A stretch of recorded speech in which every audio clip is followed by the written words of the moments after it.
Hey guys, in this video I'm going to talk about all the mods I did to this stunt tank that I got. It was originally this set. I mean, it was pretty fast and not a lot of power. It has 2 extra large motors, 1 battery pack, and 1 receiver, and I wanted to make it a little bit better, so I made it into a working tank.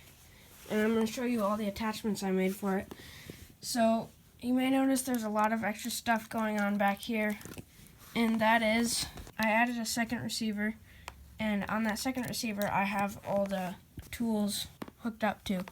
In here, the original gearing was geared so that the wheels spin as fast as the motor, and I wanted to go slower. So what I did is, you can see right here, this is the one coming from the motor, and that's the output one. And I just took the smaller one, put it on the motor shaft there, and then bigger one there. So I don't know how much gear reduction it has, but more than it used to. Because when it was just stock, it had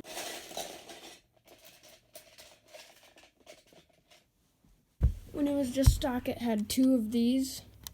So the wheel is spinning the same as a motor, and if I was going to make it work, I had to gear it down. So it's just the small and the medium of the black kind.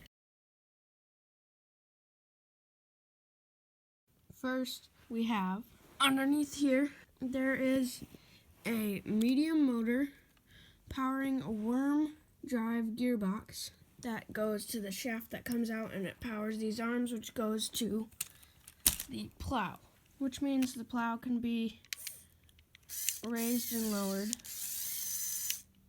And it works better when the forklift is off because the forklift doesn't handle very well.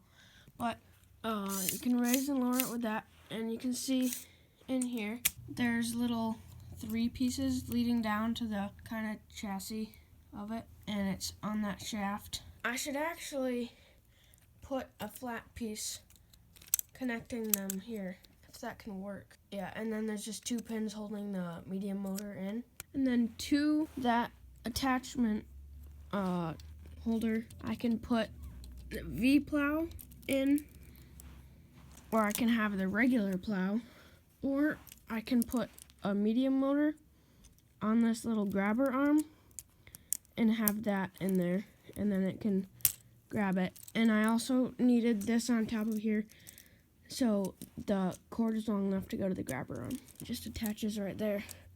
And those 3 pins, and then there's the drive shaft.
This little grabber hand isn't actually that good. It can grab stuff, but it's pretty weak, and the worm gear always ends up pushing the end out like that, and then it loses all the grip because the shaft came out of the motor. So then it can't grip stuff very hard, and it breaks a lot. I still use it though.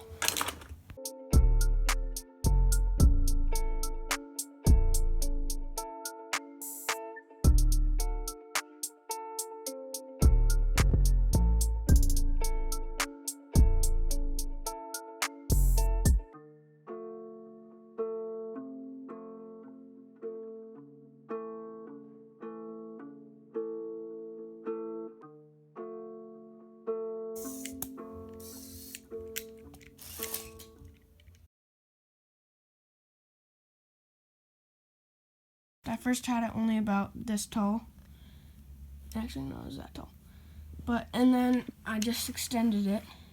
You can see there's this 3-piece with the end on it. That holds it on, so I didn't have to like glue it or anything, the chain to the sprocket. And when it wraps up like right there onto it, then it does speed up the forklift, if you can see. I had to extend it out a little bit so this would not bump. And then I just put these across to hold it. But you can see with the chain, and there are 2 little wrenches which fit through the holes on the chain, and they're put into those axle holder thingies. See how the wrenches hold it in? And then those hold the chain on. And then it's the wider version of the small chain, like this, because it has to roll on these wheels right here.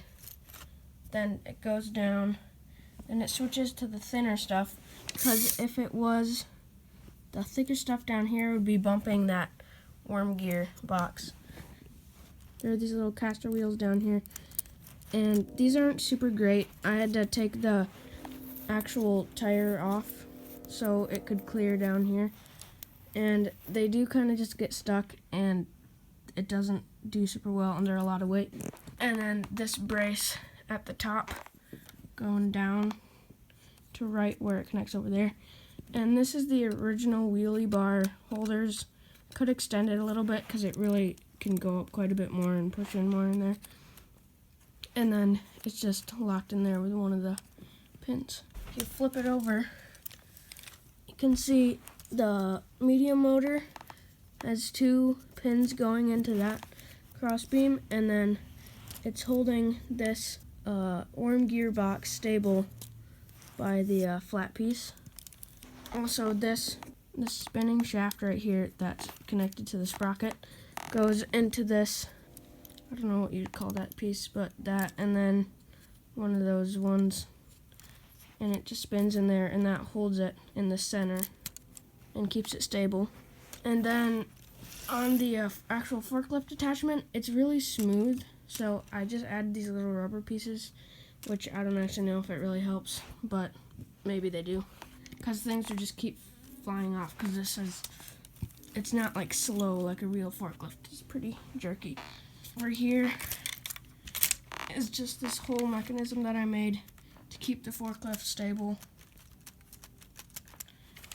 so it doesn't like flop around when you're trying to lift something heavy. And it's just like kind of clamping it on the side with that piece and that piece, and then in the middle those 2 pieces are holding it. Yeah, I'm not gonna take it apart, so, but if I take the chain off, you can see the chain right there.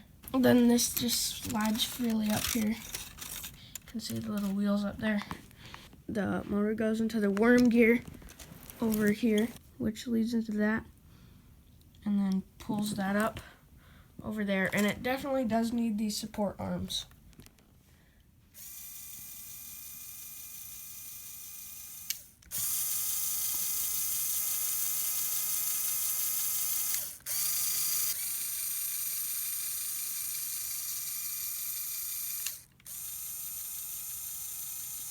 You can see I made it so when it's all the way down, those wide pieces just barely stay on the wheels. And then there's a little stopper in there. You can see it stops it on that. There's probably an easier way to do this, but I did this with just the pieces that I had.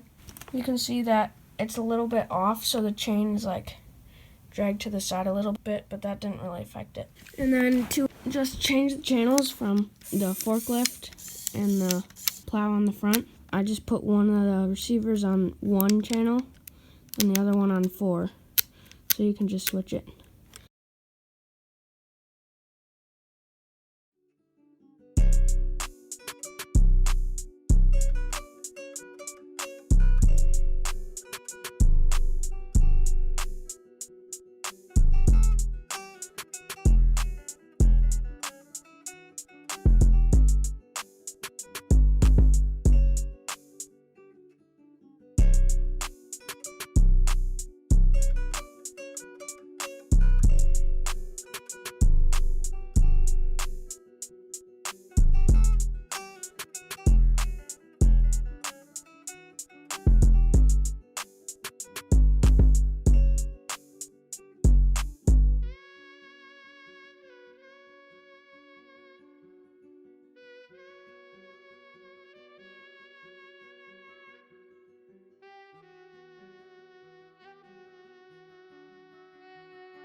can see right. You can see. You can see. You can see. You can see. You can see. You can see. You can see. You can see. Can see, can see, see how the can see, can see, you can also see it, can see, you can see it, you can see, you can see, you can see it, you can see in here.